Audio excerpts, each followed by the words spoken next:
Today I will be discussing research that I undertook for an honours project I completed under the supervision of Charles Livingston, also at Monash University, that explored the factors that influence the participation of local government councils in a key regulatory process related to the application process for licensing electronic gambling machines, or EGMs, within the state of Victoria.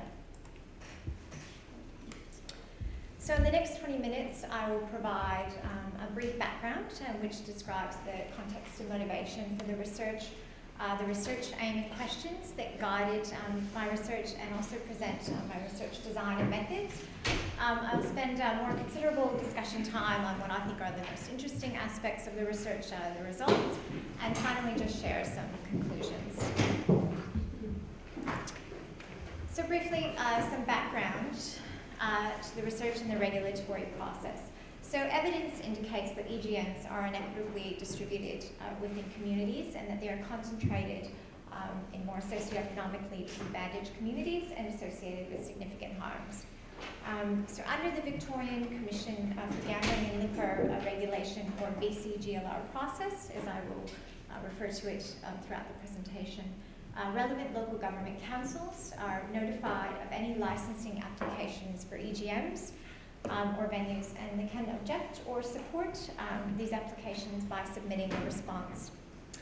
Council submissions are intended to consider the economic and social impacts of the application on the health and well-being of their communities by undertaking a local impact assessment.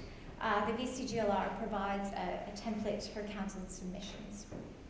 In their decision making, the VCGLR applies a no net detriment test to applications, where they attempt to balance the potential for community benefits against community detriments that could result from an approval or from an increase in EGMs. So councils have 60 days from the original date of notification of the application to prepare their response.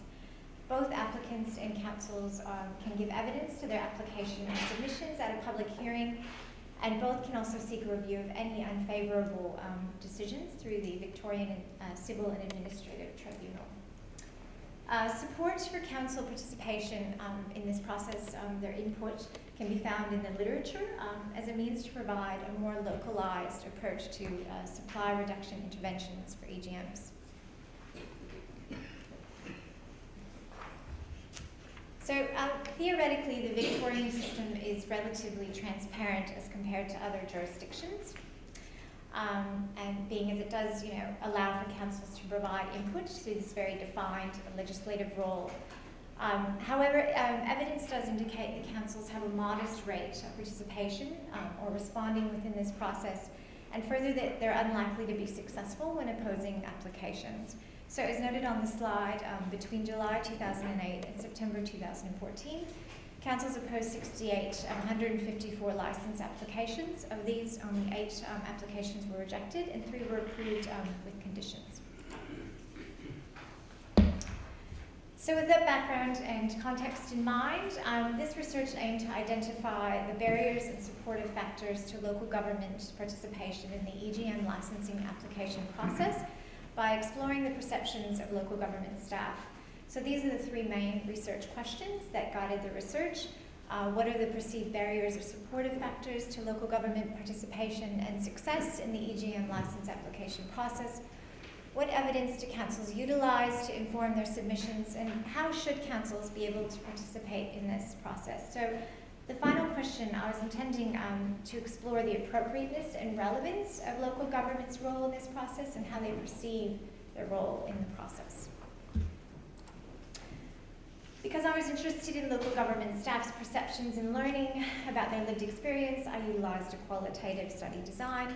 A proposed sample of 15 participants was recruited from local government councils, government agencies, peak bodies and coordinating agencies within metropolitan Melbourne.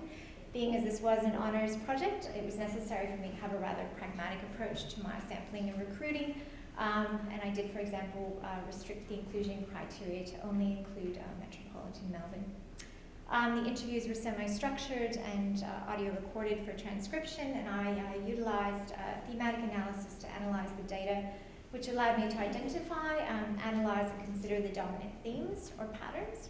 And as noted, ethics approval for the study was granted by the Monash University Human Research Ethics Committee. So this is just a visual outline of the most dominant themes. I can't go over everything, seeing as I only have 20 minutes, that featured during the analysis. In terms of key barriers, there are administrative issues.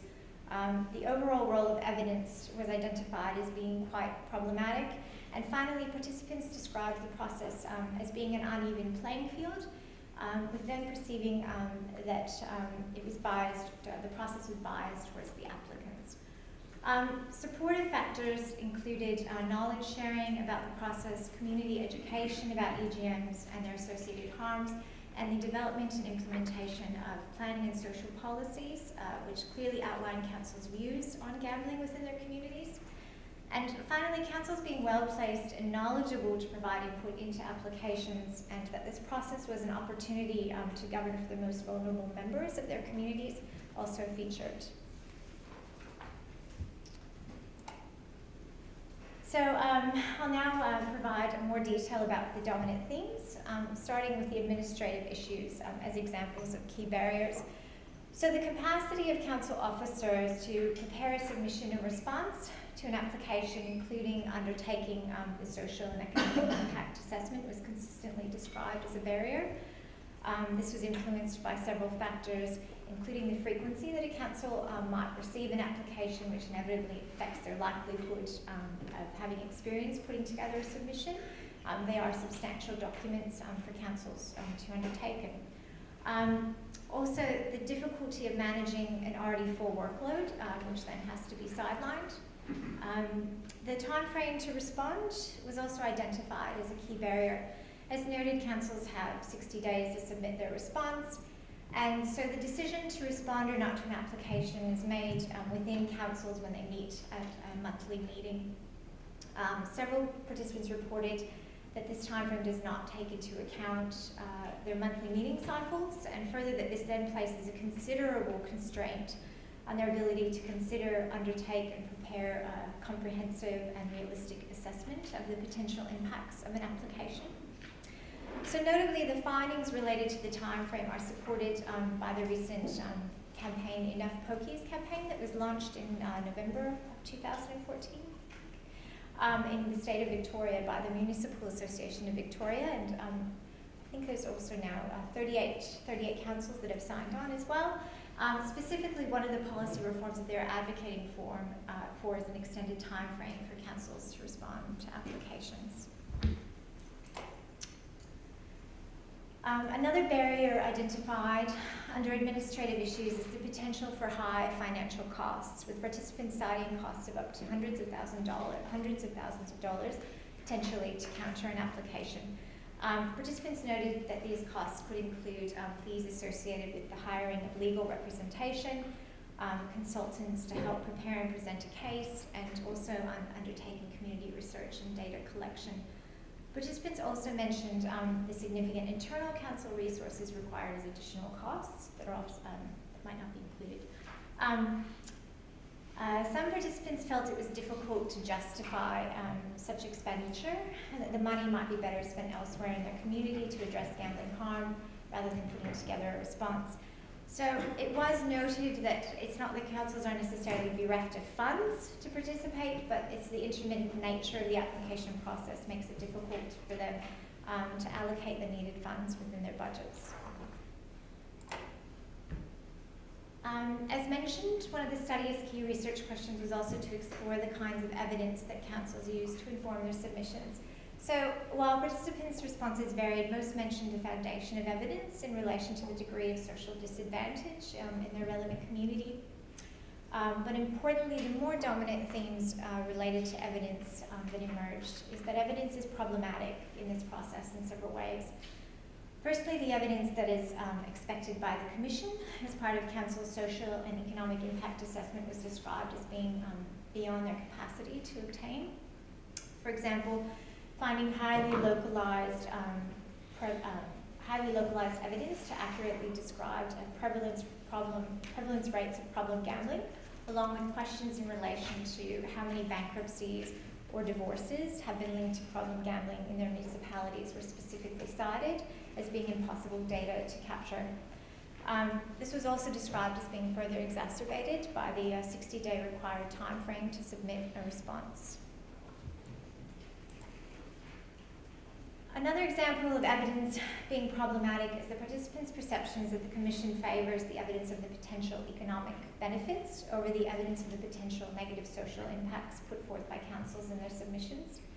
Participants perceived that there was far more emphasis placed on the value of new development to gambling consumers and the potential for additional harms to already vulnerable communities. And generally that the Commission favours evidence that is more quantifiable in nature. For example, the more jobs or capital works projects that could result from the approval of an application. So this finding is supported by research that was recently undertaken by Francis Livingston Rintoul, who completed a content analysis of the VCGLR EGM license application decisions. So they outline the rationale for the decisions, and these documents are published online. And they did find that the Commission has a systematic bias towards a simplistic assessment of economic benefits while also minimising the potential social and economic detriments. Lastly, in terms of evidence is problematic, the VCGLR hearing process where applicants and councils can present evidence to their applications and submissions was described as being rigorous and grueling, and also an intimidating experience by participants. While councils are not required to give evidence to their submissions, participants acknowledge that they are strongly encouraged to appear, and this was also supported by the research undertaken by Francis Livingston and Rintoul, which found that the Commission does not afford as much consideration to the council's submissions if they do not appear at the public hearing for cross-examination. And despite the Commission's known opinion of a non-appearance by councils, several participants expressed a strong reluctance to present evidence at a VCGLR hearing, and further that they would not do so without legal representation, thereby again making the process cost prohibitive for councils. So I think overall it was evident that the hearings are highly legalistic and adversarial in nature, with the outcome being influenced by such factors as access to resources, to hire an experienced legal team, expert witnesses, or consultants, all of whom would be well acquainted with the hearing process and able to present well in that setting. The final dominant key barrier identified by participants was their perception that the process is an uneven playing field that favoured applicants. Participants were well acquainted with the statistics associated with success rate of councils, obviously, in opposing applications, and described that this could act as a strong deterrent to council participation, particularly when considering the substantial financial costs and other resources that are required to submit a response. Related to this is participants acknowledging that the VCGLR, as state regulator, has a vested interest to approve applications in order to sustain and support the growth of the EGM market, given it is a legal activity, and also a considerable source of state government revenue. So just moving on to some of the key supportive factors that were mentioned. Developing and implementing robust and detailed planning and social policy documents which clearly articulate the council's position on gambling was consistently described as a key supportive factor. So participants further described that these policies could act as guides for decision making within councils around applications and also advocacy tools in their submissions. And it is worth mentioning that this was also something that was noted by participants as being quite varied among councils. Some councils have very detailed planning and social policies related to gambling, and others don't as of yet. Community education was also identified as a key supportive factor. Participants perceived that there was some misinformation in their communities around gambling and gambling harms, and further that it was important to know their community's views on gambling. So community education was also described as a method of advocacy that could result in greater support for council participation. Reporting that community support could influence councillors who as elected officials and representatives would be driven by community expectations to respond to applications.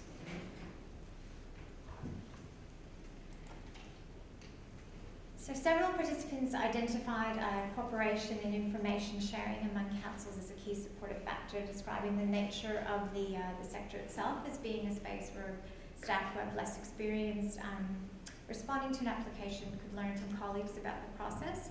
There was also some discussion about the potential for further networking and resource sharing among councils to help mitigate the costs of submitting a response. For example, sharing the costs associated with consultants and or with undertaking localised research that could be utilised for future applications. So opportunities for council staff to share information could be an example of a key strategy to address the previously identified barrier of the varying levels of staff capacity, allowing for officers who have experience to impart their knowledge and insight to less experienced staff. The final research question explored the appropriateness and relevance of the role of councils in this process. So it was clear for some council officers who work within gambling policy that this is a highly emotive and conflicted area for them within their work. So they expressed their frustrations about the process while still reporting that they felt moral responsibility to try and impose applications. Some participants reported that application decisions are more likely to affect the more vulnerable members of their communities. Thus, they considered their role in this process as a means to govern for those members. And councils were also consistently described as being well-placed to provide input into applications, explaining that their work enables them to have knowledge of their communities, observe the impacts of gambling firsthand, and also understand and analyse community need. So just some final overall conclusions from the research. So I think overall it was apparent that local government are more likely to encounter significant challenges when participating in this critical component of the EGM regulatory process. That the process is expensive for councils, it's legalistic and adversarial in nature. So again, I'll say that theoretically this is a relatively transparent system, but I think this research has highlighted and identified several structural impediments to council participation in the process. And by addressing some of these, perhaps there could be a more collaborative approach to decision making with regards to EGM licensing, which could enable councils to better represent the needs of their communities. So I'd like to thank Charles Livingston for his supervision of this project, and also the study participants who were quite open and forthcoming with me about their experiences and generously donated their time and expertise for this research. Let's thank Maggie.